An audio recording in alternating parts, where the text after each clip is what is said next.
warrior Saladin conquered the Crusaders and took control of Jerusalem.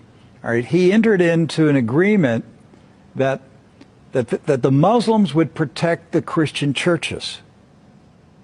And so he appointed two Muslim families.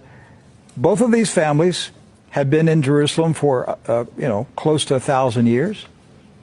And each generation has passed down the key. The key. Right. The physical key. Mr.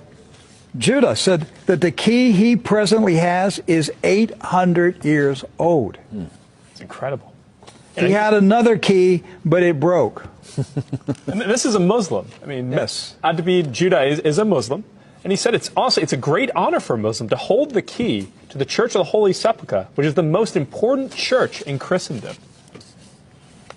That's not disrespect. That's, we don't hear this in America. We don't hear, because what we have been told is Christian Americans, you should hate Muslims, you should kill Muslims. Because they're going to tear down all the churches yes. and basically just ransack them and everything else. But here we have two families that for nearly 1,000 years have actually been watching over Christian churches. That's right. So who planted into our minds here in America that we should hate and kill Muslims?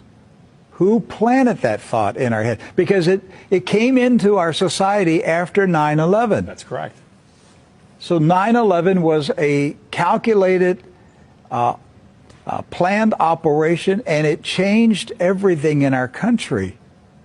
And so we were saturated with media propaganda, which who owns the media in this country? So we were saturated with this media propaganda. You Americans, you need to hate Muslims. You need to go to war. You need to send your sons to go kill Muslims.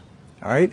And yet, when you go to the Middle East, you find out that the Muslims, like Christians, are taking care of Christian churches. Yes. Do not hold animosity against Christians or Americans, except in the case where Americans are pushing for war in their countries or trying to take their land. So they've lived together. They've lived together for centuries and centuries.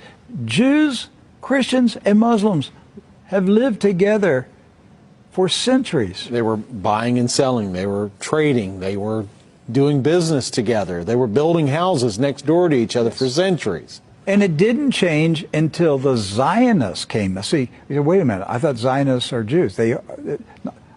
Not all Jews are Zionists. And not all Zionists are Jews. Right. Zionism is a political movement. Yes. Right. It's an ideology. Yes. Not an ethnicity. And so when the Zionists came to Jerusalem and Palestine, basically in the 1920s and 30s and 40s, right, they came to agitate. They came to infiltrate. They came to seize control. And so they formed paramilitary groups, like Irgun. And that's where Ariel Sharon and Menachem Begin, these guys were young terrorists. And so there's where the hatred started to come in. The fighting, the animosity, the bitterness. But it didn't start until the Zionists appeared. Jews, Muslims, and Christians were coexisting. Yes. That's right.